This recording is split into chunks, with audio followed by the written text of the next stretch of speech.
Bayangin ada emiten di Bursa Efek Indonesia yang labanya tiba-tiba meroket dari cuma 200-an juta jadi 35 miliar rupiah.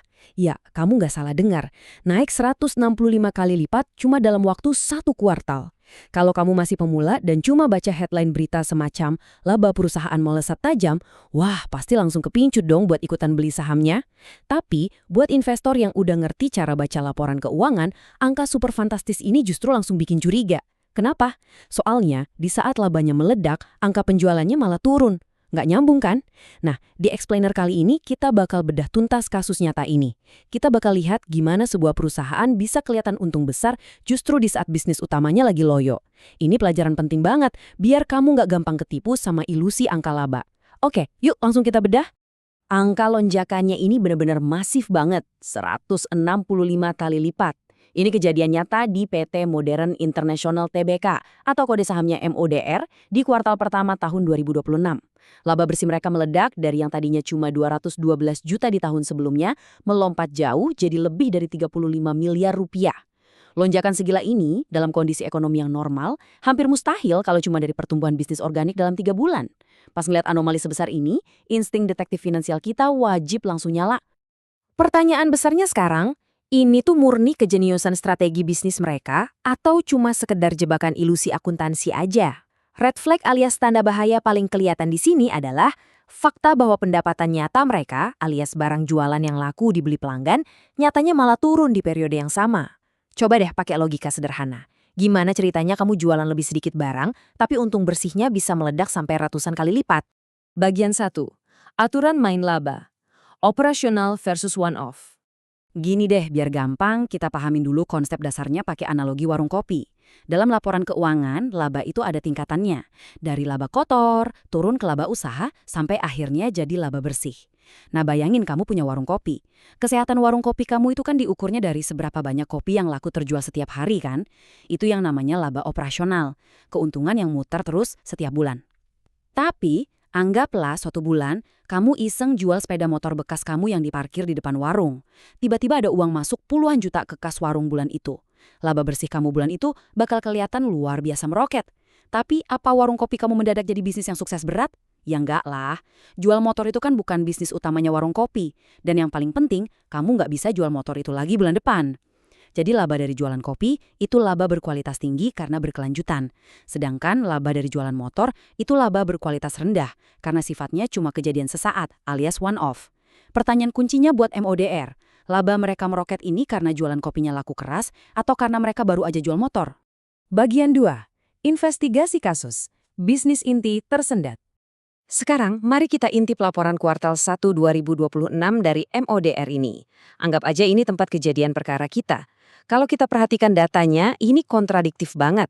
Lihat di baris pertama. Penjualan mereka merosot dari 11,17 miliar jadi cuma 7,92 miliar. Itu turun sekitar 29% loh. Terus laba brutonya juga ikut nyungsep sekitar 20%. Jelas banget, mesin bisnis utama mereka lagi loyo. Tapi, coba perhatikan baris paling bawah. Laba bersihnya malah meledak dari 212 juta jadi 35,14 miliar. Wah, ini sih nggak nyambung banget secara logika. Perusahaan dengan jualan yang makin sepi nggak mungkin tiba-tiba nyetak laba bersih 165 kali lipat lebih gede dari operasi intinya. Jadi, dari mana sebenarnya uang 35 miliar ini datang? Bagian 3. Kejutan terselubung. Pendapatan operasi lain. Nah, setelah jadi detektif laporan keuangan, akhirnya ketemu nih biang keroknya. Coba perhatiin potongan laporan laba rugi ini. Fokus ke baris yang di-highlight, pendapatan operasi lain. Di kuartal 1 tahun sebelumnya, angkanya cuma sekitar 20 jutaan perak. Tapi di kuartal 1 2026, angkanya meledak nggak masuk akal jadi 36,5 miliar rupiah. Sekali lagi ya, 36,5 miliar. Bandingin deh angka ini sama total laba bersih mereka yang cuma 35,14 miliar tadi. Ternyata, angka pendapatan operasi lain ini jauh lebih besar dari total laba bersihnya sendiri. Ketahuan kan sekarang kuncinya ada di mana? Artinya apa? Artinya seluruh kemenangan atau lonjakan laba bersih ini 100% ditopang sama pos non-operasional. Kalau aja suntikan dana 36,5 miliar rupiah ini kita cabut, Laba kotor perusahaan yang cuma 6,17 miliar tadi bahkan nggak bakal cukup buat nutupin beban-beban umum dan operasional mereka yang nyaris nyentuh 7,5 miliar. Belum lagi buat bayar hutang atau beban keuangan. Fakta sebenarnya adalah, tanpa uang kaget ini, mesin bisnis inti Moder itu lagi berdarah-darah. Mereka sebenarnya mencetak kerugian operasional. Mesin utamanya itu lagi mogok total. Bagian 4. Tanda bahaya utama. NIR penjelasan di laporan. Investor yang pintar nggak bakal berhenti sampai di situ aja. Kita wajib cari tahu uang ajaib ini asalnya dari mana. Ya caranya dengan buka catatan atas laporan keuangan. Dan disinilah kita nemuin red flag yang paling parah. Waktu kita buka catatan nomor 21, kita berharap dong ada rincian yang jelas. Misalnya, oh ini dari jual aset tanah, atau dari menang sidang denda hukum. Tapi nyatanya, seluruh uang 36,5 miliar itu cuma dikelompokkan dalam satu baris dengan nama yang super absurd, lain-lain. Udah, gitu aja. Nggak ada penjelasan transaksinya apa, aset apa yang dijual, atau dari mana asalnya. Nol besar. Sebagai analis yang benar, kita nggak boleh nebak-nebak asal. Yang harus kita garis bawahi justru adalah pendorong laba terbesar dari perusahaan ini bener-bener nggak transparan di laporan kuartalnya.